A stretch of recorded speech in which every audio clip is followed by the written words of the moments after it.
My name is Rich and I am an alcoholic. Tonight I celebrate 15 years since my last drink.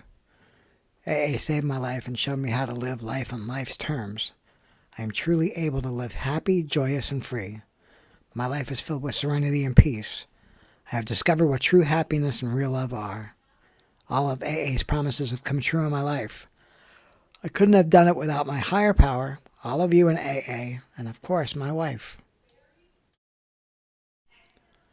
For me, alcoholism was not a progressive disease. I could never drink socially. I always drank to get drunk and escape my feelings, whether happy, sad, depressed, lonely, or whatever the emotion was. It was happy hour for my brain when alcohol was available. I'm Italian and Irish and was born in Brooklyn, New York, so I had my first beer when I was still in diapers. My Uncle Danny thought it would be funny to give me a glass of beer. I drank half of it and then proceeded to eat the glass. I still have the scars in my mouth from my first beer. If only I had learned at an early age that alcohol equals pain, my life would have been so different. How fitting that I now wear the scars from my last drunken escapade, I pray, on my face. One of my earliest memories of drinking was the '69 World Series. We had front row seats, and the Mets won. All I can remember was the ice-cold beer and the hot dog. I was 6 years old.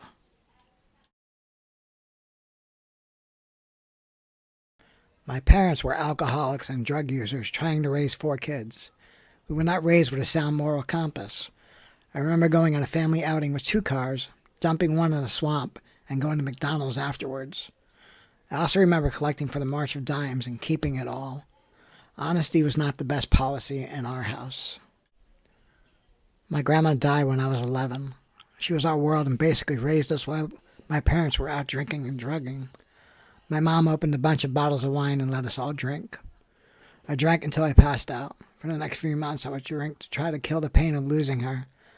That's how I was taught to handle emotions. You drank them away. Later that same year, my parents got religion. They threw out all the alcohol and drugs, and we went from going to church twice a year to almost every day. Dad had to sell our house in New York to pay $1 million claim because he had lapsed a woman's policy early, and God told him it was the right thing to do. I was so mad at God. Our parents moved us from New York to Deer Lake, Pennsylvania, a town of 206 with us included. I didn't fit in, to say the least. All the kids were in jeans, and here I am in my little red suit, hair slicked back. Our cousins lived down the hill from us. They had a keg and a bar in the basement, so we spent a lot of time over there.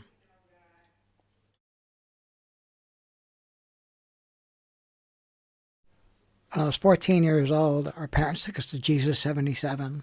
It's like a Christian Woodstock. There's 40,000 people camping. Our dad was the MC. We got to meet Debbie Boone, Amy Grant, Jim and Tammy Baker. Was crying with her makeup running down her face. All of us kids were partying in the mountains. I tried pot, but it made me sick after all the booze we had.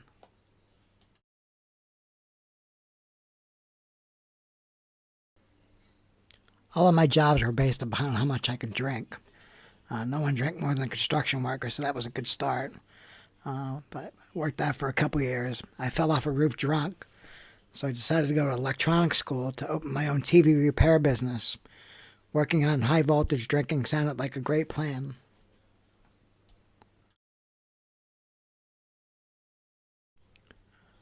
So I drank my way through college. Right before I was ready to graduate, I went over to my brother-in-law's house, and he was in the Marine Corps, and no one drank more than a U.S. Marine. And he was a Marine recruiter, so he recruited me to join the service. So I became a Marine. He died drinking and driving a year later. He left my sister and her 2 young children.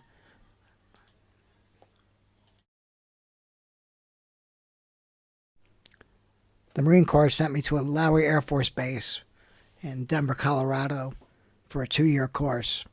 I met my future wife, who was my drinking buddy. She said I couldn't leave Colorado without a ring, and being married meant more money in my paycheck. So a week later we wed at the courthouse. I had no clue what love was. The Marine Corps sent me to Japan. I drank so much in the first week I gave myself a GI bleed and had to be flown to the Philippines for surgery. I remember unhooking the IV, going out in town and drinking, coming back at 5 a.m., trying to put the IV back in my arm with my surgery scheduled at 8. Total insanity. A few weeks after that, I went to a Navy party, drank their garbage can punch. I had two 64-ounce cups of it. I fell off the bar stool and wasn't breathing. A big Navy guy performed CPR. I wound up dying several times that night in the ambulance and at the Japanese hospital from alcohol poisoning.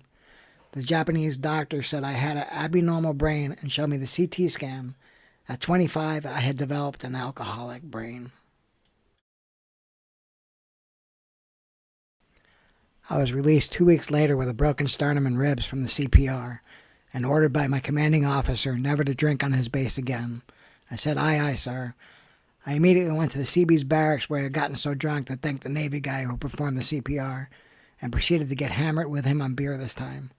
I decided to switch to beer and wine with a few shots of something nasty to ensure I threw up if I had too much. Dying was no fun.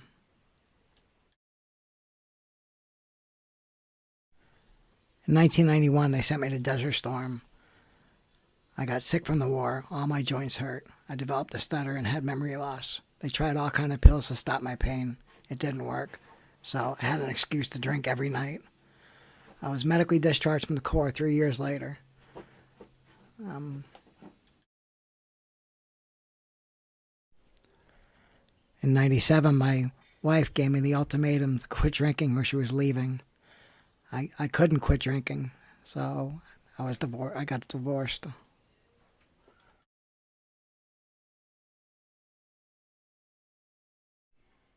After a year and a half of passing out every night by myself, I was so lonely, miserable, and grief-stricken, I figured I needed someone in my life. I met a woman online and then in person at an AOL party. I moved her and her 2 boys, ages 8 and 11, in with me after the first date. And within 2 weeks from meeting, we got married. She had a bad cocaine problem and was out dating while I was babysitting. 3 months and $70,000 later, I was happy to be divorced again.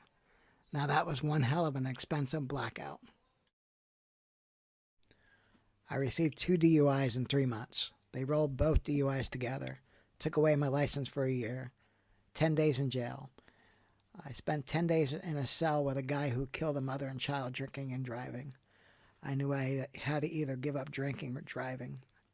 I quit driving a car. They also sentenced me to antabuse for a year, alcohol rehab, and 18 AA meetings. I couldn't stop drinking. It was the only way I knew to live. So I skipped out on the antabuse, the rehab, the 8 AA meetings, and tried a geographical cure. I moved to Wilmington, North Carolina, and went to work for a billionaire from my house. The more I drank, the more weight I would gain, the more it would take to make me pass out. I blew up to 300 pounds, eating 5 lean cuisine pizzas a week. I switched to light beer and lost 100 pounds.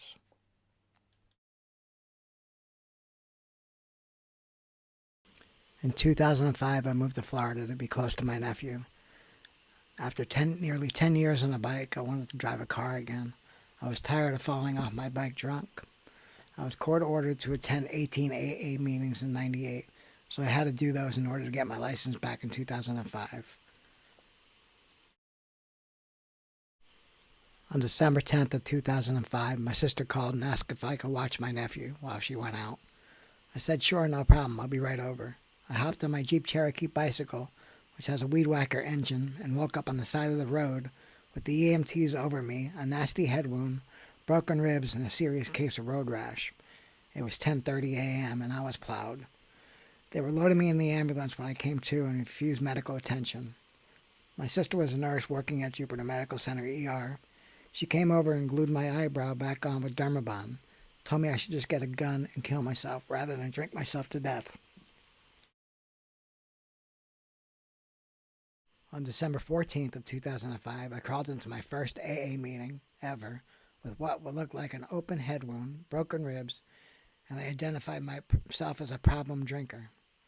Someone from the Living Sober group in Hopestown, Florida, gave me a very tiny big book. That little book changed my life. Not because I read it, but because it had Living Sober written on it. I kept up my problem drinking, and on January 7th of 2006, my nephew saw the Living Sober written on the little big book and asked me, "How long have you been living sober?" with such a look of concern on his face. That really hit home.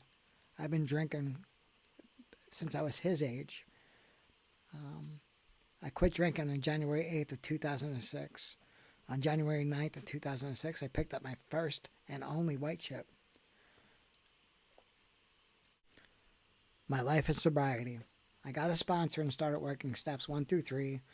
Was told I had to be rigorously honest in order to stay sober, make 90 meetings in 90 days. No relationships for the first year. No problem, said a guy riding a Jeep Cherokee bike with a motor who hadn't been in a relationship for 10 years. I made it 3 weeks, and Pam offered me a ride to the spaghetti dinner. We started dating a week later.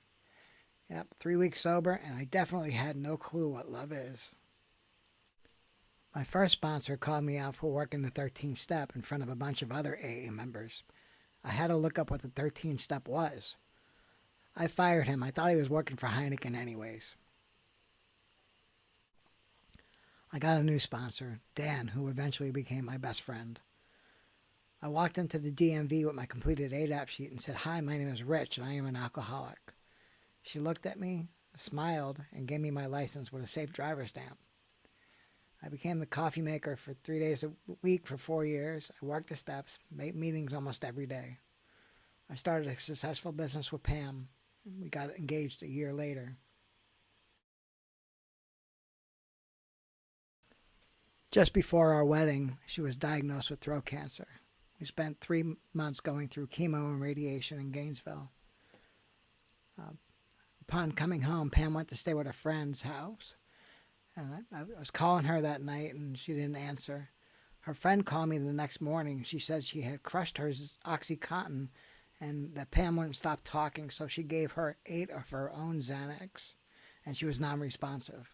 I told her to call 911. Me and my sponsor, Dan, beat the ambulance to the hospital. She arrived with doll eyes. Her brain scan said she was gone. They put her on life support. My sister and the doctor were crying.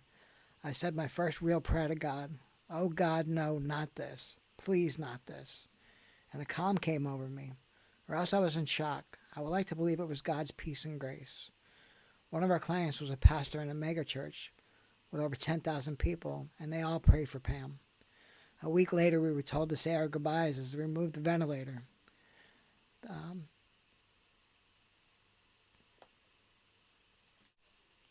As they were removing the tube, she opened her eyes, and she said, "No visitors." God had brought Pam back to life. Pam had major brain damage, and she worked hard to come back. A year later, they discovered lung cancer, and she started treatment for that. For 5 years, we went through cancer treatments and clinical trials. AA was there for us with love and support through our journey. Her son got out of prison and moved in with us. We clashed. I was now a caretaker and a warden. I offered to rent him a house. Pam had to take care of her son. And at that point, her health was very bad. She broke up with me and moved out with her son. Dan was always there for me. I learned what true love really is. We went to meetings almost every day. Afterwards, we would grab dinner. Ed and Rich, I tripped over Anna, and I've got some bleeding on my brain. It's there. I'm seeing a neurosurgeon tonight. It should be, and they said it's nothing to worry about. They're just going to keep me for observation. Probably be released tomorrow morning. It's not a big deal. I mean, anytime you're in a hospital is a big deal, but don't worry about me. I'm in good hands. Liz, of course, is right here by my side, so all is well. And I guess I'll have to watch the Super Bowl. or whatever movie's running opposite it. Things are good. I love you both. Thank you very much. I'll talk to you later. God bless you.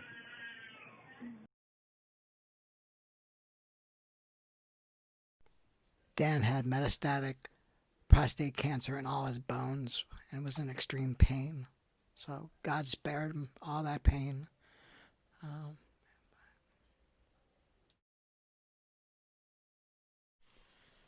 A few months after Dan passed, Ed, a 70-year-old in the program, told me about an online dating site at our dinner after the meeting. I was ready to find real love, so I posted my profile.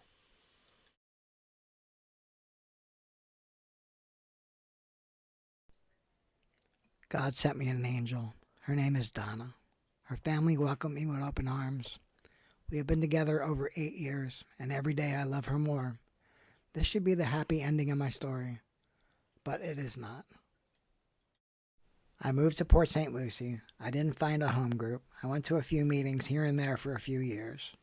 One day Donna and I were talking, and she asked me what I would do if she died.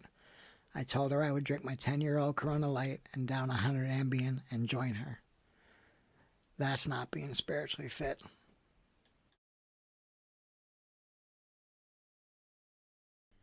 AA has to come first in my life. Without AA, I would drink and eventually die. I would rather die sober trying to help other alcoholics to achieve sobriety. I am so blessed to have all of you in my life.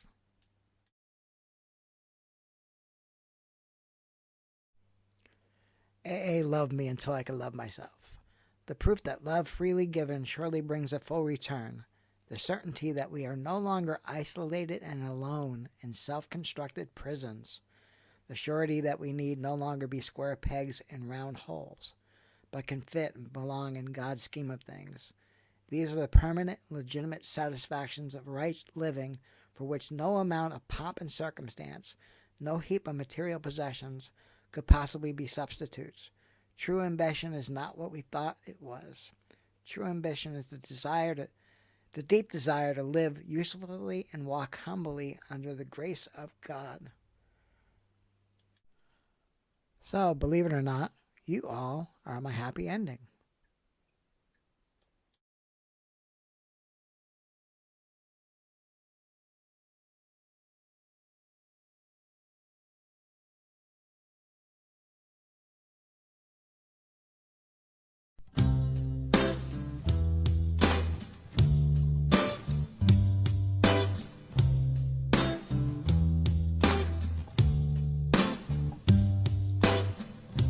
If I mount up through the heavens,